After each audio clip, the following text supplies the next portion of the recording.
कल हमने उपयोगिता के बारे में अध्ययन किया था।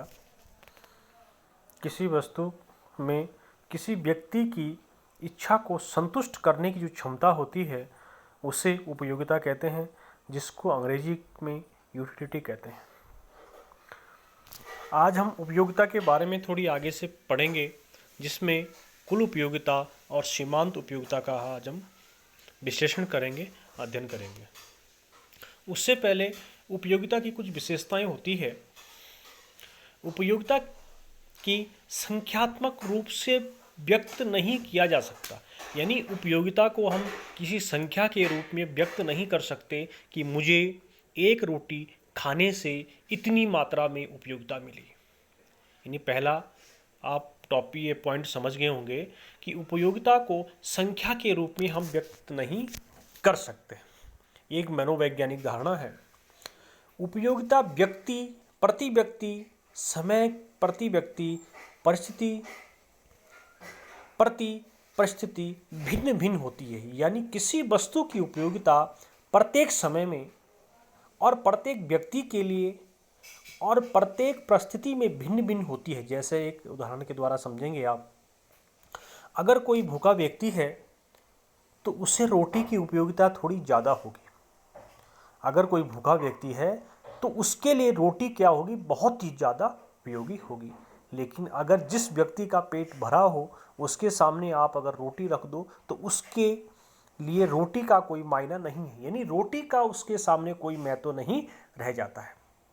ठीक है। यानी प्रत्येक वस्तु की उपयोगिता क्या होती, व्यक्तिपरक होती है। यानी प्रत्येक व्यक्ति के लिए क्या है, अलग अलग है। दूसरा एग्जाम्पल से आप समझ सकते हैं। कोई बीमार व्यक्ति है, उसके लिए दवाई यानी औषधि बहुत ही महत्वपूर्ण है, उसके जीवन बचाने के लिए बहुत ही महत्वपूर्ण है, और दुनिया की सारी वस्तुओं से महत्वपूर्ण उसके लिए क्या है, दवाई है। लेकिन अगर कोई स्वस्थ व्यक्ति है, उसको आप किसी दवाई की दुकान में खड़ा कर दो या उसके सामने आप दवाई रख दो तो उसके सामने उस दवाई की कोई भी वैल्यू नहीं है। तो यानी प्रत्येक वस्तु की प्रत्येक व्यक्ति के लिए अलग अलग उपयोगिता होती है। समय प्रति समय, समय प्रति समय का मतलब यही है कि जिस समय आपको ठंड लग रही हो उस समय आपको गर्म कपड़ों की आवश्यकता है, लेकिन जब आप गर्मी के समय में अपने अलमारी खोलेंगे तो उसमें जो आपके गर्म कपड़े हैं उसकी आपके लिए उपयोगिता उस समय नगण्य हो जाएगी, और आप जो है गर्मियों के जो हल्के कपड़े होते हैं उनको पहनना आप पसंद करेंगे। उपयोगिता एक मनोवैज्ञानिक अवधारणा है। उपयोगिता क्या है, एक मनोवैज्ञानिक। मनोवैज्ञानिक का मतलब होता है जिसको हम सिर्फ मान सकते हैं, जिसको क्या है, हम सिर्फ मान सकते हैं। मनोवैज्ञानिक यानी मन में हम मान सकते हैं। तो यह एक मनोवैज्ञानिक अवधारणा है। बाकी हम नीचे एक चार्ट के द्वारा, एक सारणी के द्वारा उपयोगिता को अच्छी तरह से हम समझेंगे। इसके साथ ही साथ उपयोगिता को हम तीन अर्थों में यहाँ पे समझेंगे। एक होती है कुल उपयोगिता, एक होती है सीमांत उपयोगिता। तो इन दोनों का भी हम इस चार्ट से अध्ययन करेंगे। अब हम सबसे पहले चार्ट में देखते हैं। चार्ट से ही हम जो है इसको समझते हैं, उसके बाद हम इसका वक्र या डायग्राम को समझेंगे। आप लोग चार्ट में देख रहे हैं, एक तरफ है वस्तु की मात्रा, यानी मात्रा या इकाइयाँ, यानी किसी वस्तु की मात्रा को इकाइयों में व्यक्त किया गया है। दूसरे नंबर के कॉलम में है कुल उपयोगिता यानी टोटल यूटिलिटी, जिसको हमने यहाँ पे लिखा है TU से लिखा है। तीसरा है सीमांत उपयोगिता। सीमांत उपयोगिता को यहाँ पे मार्जिनल यूटिलिटी से लिखा गया है, आप देख रहे हैं। अब पहले कॉलम में आप देख रहे हैं, यहाँ पे देख रहे हैं आप, वस्तु की मात्रा इकाइयाँ क्या है, 0, 1, 2, 3, 4, 5, 6, 7। तो जैसे ही आप, मैं सपोज एक उदाहरण देना चाहता हूँ आपको, एक रोटी का उदाहरण देना चाहता हूँ मैं आपको। यानी आप मात्रा इकाइयाँ मान लिया मैंने, एक रोटी की हमने इकाई ली है। यहाँ पे मात्रा इकाई की जगह आप जो है एक रोटी को जो है रख सकते हैं, या किसी अन्य वस्तु को भी आप रख सकते हैं। तो माना मैंने जो है यहाँ पे रोटी को रखा इकाइयों की जगह। तो जैसे आप जीरो रोटी का उपभोग करते हैं, जीरो रोटी को उपयोग में लाते हैं, खाते हैं, तो आपकी कुल उपयोगिता 0, यानी आप कुछ खा ही नहीं रहे, रोटी का आप यूज ही नहीं कर रहे, रोटी का आप उपभोग ही नहीं कर रहे, तो कुल उपयोगिता क्या हो जाएगी आपकी 0। सीमांत उपयोगिता क्या हो जाएगी आपकी MU 0। जैसे ही आप पहली रोटी का उपभोग करते हैं, क्योंकि आप बहुत भूखे हैं, जैसे ही आप पहली रोटी का उपभोग करते हैं तो आपको जो है कुल उपयोगिता उससे 20 के बराबर मिलती है। अब आप लोग कहेंगे यहाँ पे कि आपने 20 ही क्यों लिखा, 35 क्यों लिखा, 45 क्यों लिखा, आपने 20 की जगह 40 क्यों नहीं लिखा, 0 क्यों नहीं लिखा, कहाँ से 20 आया? तो आपने इससे पहले ऊपर उपयोगिता की विशेषताओं में पढ़ा होगा कि उपयोगिता जो है मनोवैज्ञानिक है, मनोवैज्ञानिक है, इसको जो है मनोवैज्ञानिक रूप से समझना पड़ता है।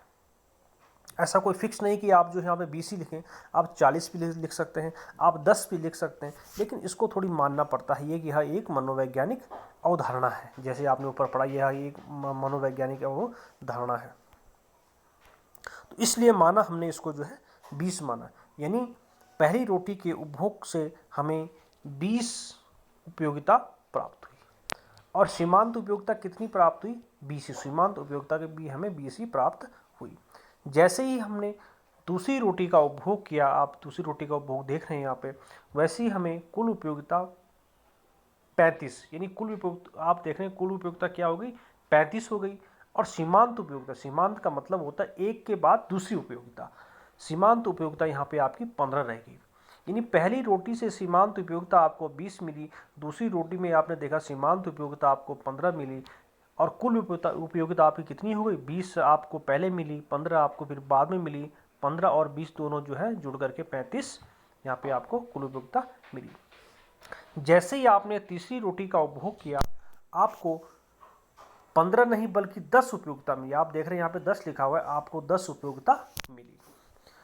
उसके बाद कुल उपयोगिता आपकी कितनी हो गई? 35 में आपने 10 जोड़ा, 35 10 45। जैसे ही आपने चौथी रोटी का उपभोग किया, आपको सीमांत उपयोगिता उससे 5 मिली।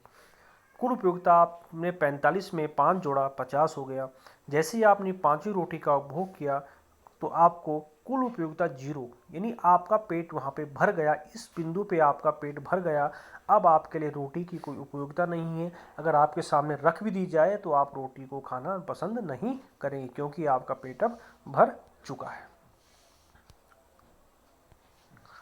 जैसे ही आपने छठी रोटी का उपभोग शुरू किया तो आप घटते क्रम में, घटते का मतलब होते ऋणात्मक, यहाँ पे आप देख रहे हैं ऋणात्मक जो है लागू हो गया।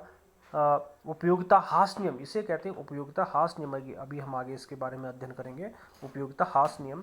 तो आपको माइनस में उपयोगिता जो आपको मिल रही है वो क्या मिल रही है? आपको -5 मिल रही है। तो यानी कुल उपयोगिता कितनी थी आपके पास? 45, 45 में से आपने जो है 5 जो है माइनस नहीं, कुल उपयोगिता आपके पास 50 थी, 50 में से आपने जो है 5 को माइनस किया, 45 जो है आपको कुल उपयोगिता मिली। उसके बाद जैसे ही आपने 7वीं रोटी का उपभोग किया तो आप देख रहे हैं सीमांत उपयोगिता आपको जो है -10 में मिल रही है।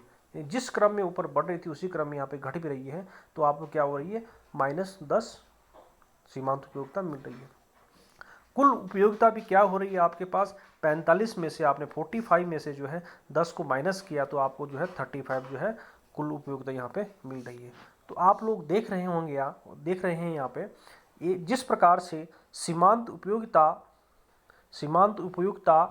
बढ़ते क्रम से घटते की ओर, यानी घटने की ओर जो है इसका क्रम रहता है। सबसे पहले अधिकतम, अधिकतम के बाद न्यूनतम, न्यूनतम, न्यूनतम के एक पॉइंट आ जाता है 0 पॉइंट। यहाँ पे आपको जो है बिल्कुल 0 उपयोगिता मिलती है, यानी संतुलन का पॉइंट। इस पॉइंट को हम कहते हैं संतुलन का पॉइंट, यानी इस पर आपको जो है अंतिम संतुष्टि, इसको संतुष्टि का बिंदु भी कहते हैं और अंतिम संतुष्टि का बिंदु भी कहते हैं कि यहाँ पे आप पूर्ण तरीके से जो है किसी वस्तु से संतुष्ट हो गए हैं। इसके बाद आपको किसी वस्तु की अब कोई आवश्यकता नहीं है। तो वह बिंदु कौन सा है? वह बिंदु 5। जैसे आप 5वीं रोटी खाएंगे तो कुल उपयोगिता आपकी 50 होगी और सीमांत उपयोगिता आपकी क्या हो जाएगी?